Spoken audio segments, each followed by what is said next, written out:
L'interview matinale, première partie. Mon invité aujourd'hui, Sandrine Chanemers. Sandrine, bonjour. Bonjour. Enfin, nous voilà l'un en face de l'autre. Exactement.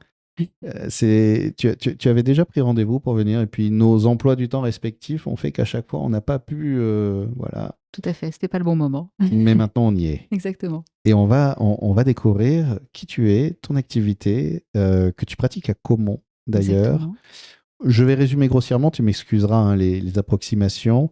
De ce que je comprends, donc tu exerces en tant que thérapeute et coach. Exactement, oui. Et il y a une différence d'ailleurs que j'ai découverte grâce à toi entre thérapeute et coach. Et quelle est cette différence alors? Je crois que c'est dans l'idée du mouvement, de Tout à la fait. temporalité. Exactement. Le coach est quelqu'un qui va venir aider en fait à remettre en mouvement, mais sans s'occuper du passé et parfois des profondeurs et des origines en fait des problématiques. Alors qu'un thérapeute va venir justement accompagner sur une transformation, qui va venir justement s'occuper de l'origine de certains de nos blocages ou de nos problématiques. Donc cet angle de la thérapie, en fait, tu l'as abordé parce qu'au départ, tu étais coach. Oui. Ouais, et tu t'es aperçu que oui, c'était un petit peu des fois, j'imagine, frustrant ou peinant même de dire, bon, ok, cette personne s'est remise en route, mais Il y a un risque en fait que ça recommence, en effet et c'est plutôt, dans cette approche-là pour que ça perdure pour la personne aussi, qu'en fait, je mixe en fait les 2. C'est-à-dire qu'il y a en effet cet effet coaching chez moi qui est vraiment pour dire aux gens que quand ils viennent travailler sur eux, c'est pour l'ici et maintenant. C'est pour pouvoir modifier quelque chose qui est aujourd'hui dans leur vie, quelque chose qui vient les bloquer. Mais en effet, il y a un moment besoin de porter un regard sur l'origine de ça et donc là, la thérapie va venir apporter, la capacité à dénouer, on va dire, ou bien apporter des réponses, à apporter des conscientisations, sur, ce qui crée, parfois un mal-être, ce qui peut créer un schéma répétitif, un blocage, du stress et qu'en effet, avec le coaching, on va permettre à la personne de dépasser, mais elle n'aura pas réglé, en fait, les fondamentaux. alors je vais être un petit peu, des fois j'aime bien être un peu coquin et poser, mais c'est pas très bon pour le business d'être coach et de savoir que la personne revient, c'est presque l'occasion de faire de l'abonnement. Oui, c'est Alors vrai. que libérer la personne de ce qui l'entrave, bah, du coup, après, elle est libre. Alors, mais ça fait partie pour moi des choses qui sont absolument essentielles. C'est de rendre les personnes libres et c'est pour ça que même dans mes accompagnements, je donne beaucoup d'outils aux gens et beaucoup d'explications sur le pourquoi de ce qu'ils vivent, de comment est-ce qu'ils peuvent eux-mêmes le dépasser et j'adore au contraire moi transmettre justement, des outils, des moyens, des compréhensions profondes pour que les gens en fait parce qu'on a tous un pouvoir de d'auto-guérison, qu'on a souvent oublié. Et de toute façon, un thérapeute n'est pas quelqu'un qui guérit, c'est quelqu'un qui réouvre les portes de la guérison, qui réouvre les portes d'une fluidité, d'une vie qui est plus harmonieuse. Mais c'est pas lui qui vient guérir, c'est la personne qui se guérit. Ça me fait penser à, dans le quotidien, ce qu'on peut expérimenter très facilement, ces moments où on manque de tonus, on se sent fatigué, stressé, on a du mal à se mettre en route, et il y a un truc qui nous... Et puis on se dit, ah mais oui, mais c'est parce que j'avais pas fait ça. On le fait, et d'un coup, alors qu'on se sentait vraiment fatigué, pouf, on se sent d'un coup, ah bah oui, bah c'est bon, bah, je peux y aller maintenant, et tout, etc. Exactement. Et là, bon, bah, c'est un peu plus en profondeur, un peu plus dans la durée, mais c'est ça un peu, Tout oui. à fait, c'est ça. C'est ça et en effet, c'est plus dans la durée, plus dans la profondeur parce que souvent les gens qui viennent à moi, ce sont des gens qui, vont rencontrer par exemple des problématiques alors post-burn-out, ou bien qui vont être dans des situations de stress qui les empêchent, ou bien des gens qui savent que, par exemple, ils se mettent très facilement en colère et ils voudraient comprendre pourquoi. Ou bien des gens qui vont avoir vraiment des schémas répétitifs, c'est-à-dire, quand ils commencent, par exemple, un travail, ils vont toujours se retrouver dans des équipes, qui vont un peu les malmener, ou bien, dans lesquelles ils n'arrivent pas à prendre leur place. Et ça, en fait, on va venir le travailler justement en thérapie et en même temps en coaching. C'est-à-dire que pour qu'ils aient un résultat dans l'immédiat et de venir régler la source de pourquoi, en fait, est-ce que je ne prends pas ma place? Et ça peut être souvent, par exemple, est-ce que dans mon enfance, on ne m'écoutait pas, on ne m'entendait pas, on ne me voyait pas? Et là, on va avoir un problème, en fait, pour prendre sa place dans la société et dans sa vie. Donc voilà, c'est ça qu'on vient apporter en thérapie. Tu as énormément d'outils, on va en parler peut-être plus dans la deuxième partie, je sais pas, on va voir ce qui va émerger dans la discussion. Mais oui, c'est-à-dire que l'idée aussi, c'est pas seulement d'avoir conscience du truc, c'est aussi de s'en libérer, en fait. Donc, pour tout ça, tu as des outils. J'ai vu que tu parles aussi d'hypnose. Et en préparant cette interview, d'ailleurs, j'ai découvert qu'il y avait plusieurs sortes d'hypnose. C'est quoi? Parce que pour moi, l'hypnose, c'est le show, le spectacle. Mhm. Je te transforme en poule. Mm, tout à fait. Alors, ça a été ma première vision de l'hypnose aussi. Ouais. Mais en fait, ça m'a permis justement de découvrir en effet qu'il y a deux grands courants d'hypnose. Il y a l'hypnose ericksonienne, qui est une hypnose où le thérapeute va induire chez la personne un état modifié de conscience en venant ce qu'on appelle prendre le contrôle, en fait, plus ou moins. Hein. Alors, il n'y a jamais de contrôle qui n'est pas voulu, hein, d'accord? Donc, on ne peut pas emmener en hypnose quelqu'un à faire quelque chose qu'il ne veut pas. Hmm. Mais malgré tout, c'est le thérapeute qui va induire, qui va venir par des mots faire en sorte qu'il va pouvoir rentrer en communication en fait avec l'inconscient de la personne pour venir former une forme de reprogrammation, comme pourrait le faire en fait un kiné qui va venir nous manipuler une partie du corps pour remettre en fait la cheville qui a été tordue pour lui permettre en fait de refonctionner au mieux. Donc ça, c'est l'hypnose ericksonienne. C'est un peu celle qu'on connaît, je pense, le plus, où on Exactement, s'assoit, on perd un peu conscience, et tout là, à il y a fait. quelqu'un d'autre qui parle, c'est nous, mais on s'en souvient pas forcément, et tout ça. Exactement, où vraiment le thérapeute parle tout le temps en fait, et où il emmène la personne voilà, dans une histoire, entre guillemets, qui va lui permettre de reprogrammer. Et l'autre, Et alors, l'autre, c'est l'hypnose? l'hypnose humaniste, qui est une hypnose qu'on appelle d'hyperconscience, c'est-à-dire que, au contraire, c'est la personne chez laquelle on va aussi en fait induire un état de conscience modifié. Et dans cet état de conscience modifié, le thérapeute est juste comme un guide de haute montagne qui va suivre la personne pour que la personne en fait fasse le travail par elle-même. C'est-à-dire que on va passer par des histoires symboliques souvent qui vont permettre à la personne de venir elle-même en fait faire le travail. C'est-à-dire que c'est la personne qui parle. Ce que fait le thérapeute, c'est juste vraiment comme un guide de haute montagne, c'est-à-dire que si jamais il s'aperçoit que le chemin que prend la personne peut l'emmener vers un ravin, bien sûr, il Hop, va là, lui il dit, dire, allez, voilà, reviens sur on ce ressent. chemin-là. Ouais. Mais c'est Il est tout. en sécurité, en fait. Il est en sécurité, exactement. On assure la sécurité de la personne, mais c'est la personne qui va parler, créer elle-même l'histoire, aller rechercher elle-même ses ressources, aller rechercher les solutions par elle-même dans cet état de conscience modifié. Et il faut savoir qu'un état de conscience modifié, c'est quelque chose qu'on connaît tous, c'est l'état du rêve.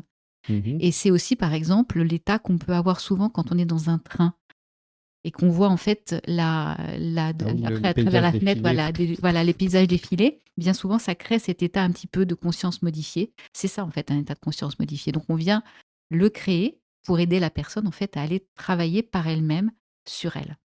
C'est important le lien de confiance dans ces cas-là avec le thérapeute, parce que dans état de conscience modifié, il y a un peu aussi l'idée d'une hyper-réceptivité au thérapeute. Comment s'installe cette confiance? Quels sont toi tes outils pour justement être vigilante à laisser toute sa place à la personne qui vient te voir? Alors déjà moi en fait j'ai eu la chance de par ma vie d'avoir travaillé beaucoup sur moi en thérapie et tout ce auquel je me suis formée, je l'ai utilisé sur moi. Donc D'accord. et c'est quelque chose que je continue à faire.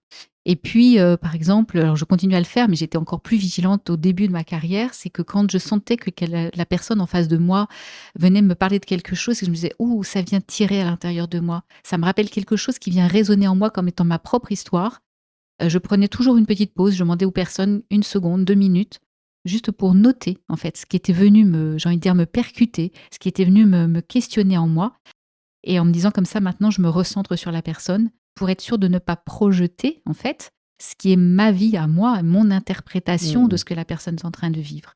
Et ça c'est une grande vigilance. Et puis j'aime beaucoup aussi un petit peu pour taquiner les gens, leur dire en début de séance surtout vous doutez de tout ce que je vous dis.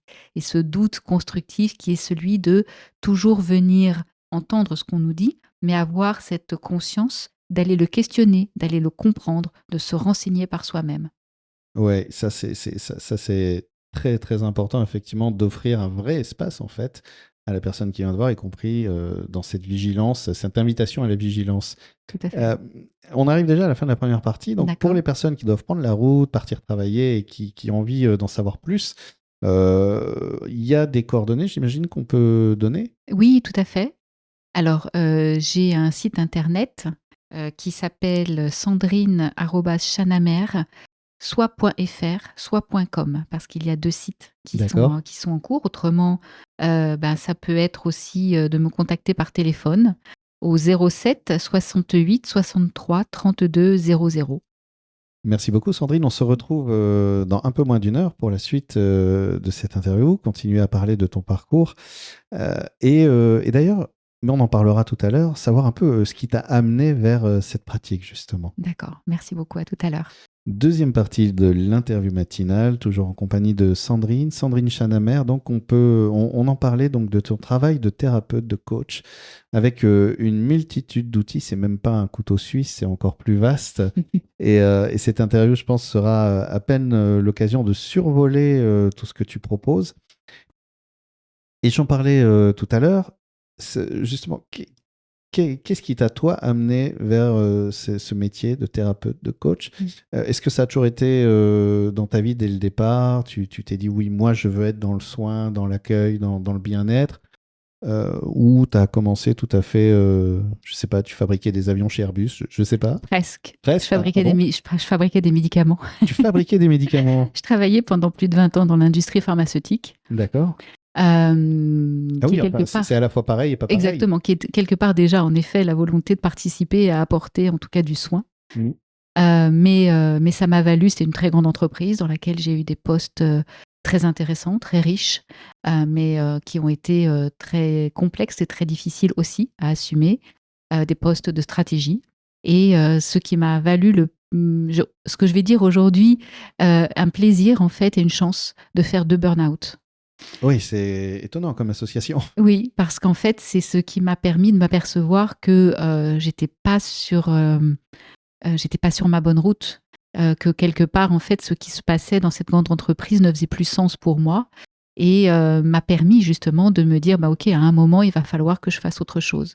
Et comme j'ai été manager depuis presque quand j'ai commencé à travailler, on m'a confié des gens et que pour être un meilleur manager, j'ai voulu me former au coaching. D'accord. Et donc, j'ai commencé comme ça. Je me suis d'abord formée au coaching pour à la fois surpasser, je pense, en fait, ce burn-out, et aussi parce que je voulais, en fait, être encore un meilleur manager. Et du coup, en fait, quand le deuxième burn-out est arrivé, alors je ne l'ai pas laissé s'installer complètement. J'ai réussi, en fait, à comprendre ce qui était en train de se jouer et donc à décider de mettre en place ce qu'il fallait pour pouvoir partir. Donc, j'ai été formée, en fait, déjà un petit peu au coaching. Je suis formée au coaching de santé, au coaching de bien-être. Et du coup, ça m'a permis de me dire: «OK, je vais commencer à faire ça». Et c'est là où, en fait, ce qu'on disait tout à l'heure, très vite, je me suis rendu compte que, au travers du coaching, les gens avaient des problématiques qui étaient plus profondes, que le coaching, c'est génial, ça met en route, mais ça vient pas résoudre tous les problématiques de fond. Et du coup, c'est là où j'ai voulu, en fait, aller me former à de la thérapie et que j'ai rencontré, en fait, l'hypnose humaniste, qui m'a, séduit, que j'ai complété ensuite avec d'autres techniques. J'ai des techniques de régulation des émotions qui sont des techniques très rapides, que j'aime d'ailleurs transmettre et enseigner aux gens pour qu'ils soient autonomes aussi. Parce qu'en fait, un thérapeute ne guérit pas. On réouvre des portes de guérison, on initie et c'est les gens qui vont faire en fait ce travail par eux-mêmes. Ça me fait penser à ce que tu disais aussi par rapport au Reiki. En fait, c'est vraiment quelque chose qui... Alors, c'est étonnant parce que tu travailles dans l'industrie pharmaceutique. Le médicament, finalement, sa fonction, c'est de soigner le symptôme. En fait, d'apaiser le symptôme, de le soigner, de le faire disparaître. Mais on sait aussi que sur certaines pathologies, si on ne soigne pas le mal-être plus profond, le symptôme réapparaît, en fait, finalement. Et j'ai l'impression que là, pendant 20 ans, tu t'es occupé d'une partie de la même pièce, d'une face, et là, tu es parti sur l'autre face d'une même pièce autour et notamment avec cette idée de l'autonomie. Tout à fait. Ça, c'est vraiment important pour toi. Oui. Le Reiki aussi, c'est ce que tu m'expliquais, c'est Oui. ce que ça nourrit. Tout à fait. En fait, moi, j'aime beaucoup le Reiki. Je me suis initiée au Reiki pour être ce qu'on appelle maître Reiki, pour pouvoir en fait initier les gens. Parce que les gens avec un premier degré Reiki, on leur apprend des autotraitements et ça permet en fait de venir travailler sur beaucoup de choses, hein, le Reiki quand même, surtout les états de mal-être, les états d'angoisse, d'anxiété. Ça permet en fait ce qu'on appelle de faire recirculer l'énergie, hein, parce qu'en fait, moi, mes pratiques, ce sont des pratiques qui sont psycho-énergétiques. Et du coup, en fait, ça permet de venir faire circuler mieux l'énergie, de venir créer des déblocages. Et en plus, ça, le Reiki a toute une philosophie de vie qui passe par des choses qui sont des prises de conscience de à quel point, en fait, on peut être co-créateur de notre réalité. Et du coup, dans ces prises de conscience, dans ces idéaux, c'est aussi d'accompagner les gens par eux-mêmes à venir faire des changements dans leur vie qui leur permet de soit mieux vivre des étapes qui sont difficiles, soit de venir travailler sur du stress, de l'anxiété, des burn-out, des mal-être, des pertes de sens. On parlera après Ouais. du burn-out parce que c'est quelque chose qu'on commence à nommer, mais Mm. qu'on a du mal encore à identifier, y compris quand il nous arrive à soi. Et si tu veux bien, j'aimerais bien qu'on en profite pour donner quelques indices, quelques clés qui nous permettent Mhm. de déchiffrer ça et de se dire, oula, je vais peut-être pas m'en occuper avant que ça prenne des proportions plus importantes. Ouais. Mais avant, j'ai quand même envie de te poser une question. Euh, Est-ce que tu as fait cet exercice et j'aimerais bien savoir ce que la Sandrine d'il y a 20 ans, ou même encore 15 ans, euh, dit de la Sandrine d'aujourd'hui. Qu'est-ce que vous pensez toutes les deux, ces deux faces d'une même pièce qui te compose? Alors, j'ai écrit un jour un texte là-dessus où en fait, je me demandais comment est-ce que j'avais fait pour me laisser me faire malmener et me malmener moi-même aussi longtemps. Et je me suis aperçue qu'en fait, ça avait été nécessaire pour être la Sandrine que je suis aujourd'hui, Hmm. parce que et dans ma manière d'accompagner et dans ma manière en fait d'aborder la vie. Si je n'avais pas été cette Sandrine qui a travaillé dans une entreprise très structurée, très exigeante, je n'aurais pas eu en fait cette expérience et je n'aurais pas, je pense, eu cette conscience de à quel point en fait on peut se faire malmener par soi-même, se laisser malmener par les autres, par la vie, alors qu'il y a des choses que l'on peut mettre en place pour pouvoir vivre plus sereinement, pour reprendre les clés de notre vie réellement. Et ça, en fait, si j'avais pas eu en effet cette première partie de carrière, je ne suis pas sûre que je serais ce que je suis aujourd'hui. J'en suis même certaine, je ne le serais pas. Donc finalement, oui, c'est un chemin qui est plutôt qui fait du bien en fait. Il y Oui. a du sourire dans ce chemin. Ah, il y a du sourire, oui. C'est, mais ça, c'est important de le rappeler, c'est-à-dire que à partir du moment où on résout quelque chose, le passé s'apaise en fait. La violence du passé se transforme aussi Exactement. dans le souvenir qu'elle nous laisse. Tout à fait. Tout à fait. Mais il y a une très belle citation, je ne sais plus qui est l'auteur, qui dit que ce n'est pas le changement qui est difficile, c'est la résistance au changement. Oui. Et ça, la résistance, c'est bien le regard qu'on pose sur ce qu'on est en train de vivre. Donc je ne dis pas que de traverser des phases, par exemple, quand on doit affronter ne serait-ce qu'une séparation, une perte de poste, je ne dis pas que c'est facile. Bien sûr, on va toujours avoir un moment un peu d'affolement. Mais à partir du moment, si on part dans cet affolement, on va se laisser embarquer dans quelque chose qui ne va pas être constructif. Et c'est en effet, c'est ça aussi la thérapie, c'est de se dire, OK, là, je sens que je suis en train de m'affoler. OK, je m'affole 5 minutes, mais à un moment, je reprends les clés, je reprends les rênes et je deviens acteur, en fait. Pour que, bien sûr, c'est une étape difficile, mais qu'est-ce que je veux en faire? Qu'est-ce que je décide à partir de maintenant d'en faire? Alors c'est vrai que des fois, ça peut être complexe quand on n'est pas accompagné, parce que s'il y a des histoires que l'on ramène de notre expérimentation de toute notre vie, c'est vrai que des fois, ça peut être difficile. Et c'est là où on peut être accompagné, mais c'est pour régler dans l'ici et maintenant, pour que les gens soient bien maintenant et puissent justement ne plus subir des choses où c'est juste en fait souvent de regarder différemment, de poser un regard différent dessus. Ne pas accepter l'inacceptable, en fait, qui souvent s'installe dans notre quotidien sans qu'on s'en aperçoive. Quels sont, alors, justement, on en parlait de. Quels sont les. Je vais même changer la question, puisque tu parles de résistance au changement, que c'est le plus dur. Mm. Et je pense que ça peut parler à ceux qui nous écoutent. On a tous, des fois, eu du mal. Voilà, on est au lycée, au collège, par exemple, et il y a une fille, on est avec, mais on veut plus être avec, mais on a le pétoche ou quoi, on s'en fait tout un monde, et des fois, on reste plus longtemps qu'on ne devrait.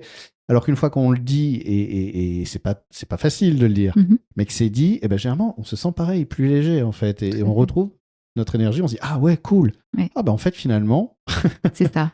quels sont les... Ah oui, c'est déjà bientôt la fin de la deuxième partie. Par exemple, voilà, tu es thérapeute, quels sont les signaux qui peuvent t'indiquer que ce serait peut-être le moment de décrocher mon téléphone et de t'appeler pour prendre rendez-vous? Ces signaux presque invisibles et qui pourtant sont là. Ok. Ça va être souvent les états de souffrance. C'est-à-dire à un moment où on se dit dans sa vie que là, il y a quelque chose qu'on ne comprend plus et qui nous dépasse et qui vient vraiment nous faire trop de mal. C'est ce que je dis moi souvent aux gens, c'est qu'en fait, pour moi, la thérapie, on doit la commencer quand on se dit, là, quand je vis ça, justement, quand je ne sais pas dire non à l'autre, quand je ne sais pas poser mes limites, je me fais mal à moi. Et pourquoi est-ce que j'arrive pas à poser ces limites? Eh bien, c'est là, en fait, qu'on vient en thérapie. C'est-à-dire de se dire à quel moment vraiment la situation, elle devient souffrante. À quel moment j'ai l'impression que j'arrive plus à m'en sortir. À quel moment j'ai l'impression que j'ai plus les clés pour comprendre ce qui est en train de se jouer en moi et qui m'empêche de poser mes limites, de dire non aux collègues, de choisir un truc qui me fait plaisir à moi plutôt que de faire plaisir toujours à l'autre. Il y a Paulo Coelho qui dit très bien, quand on dit oui à quelqu'un, vérifiez toujours de ne pas vous dire non à vous-même. Et quand on commence un peu trop à se dire non et à ne plus trouver l'énergie de se dire oui, c'est que Exactement, peut-être là, c'est le moment tout à fait. de t'appeler, par exemple. Voilà, exactement, de On va m'appeler. redonner ton numéro. D'accord, donc c'est le 07 68 63 32 00. Sandrine, merci beaucoup. Merci beaucoup à toi.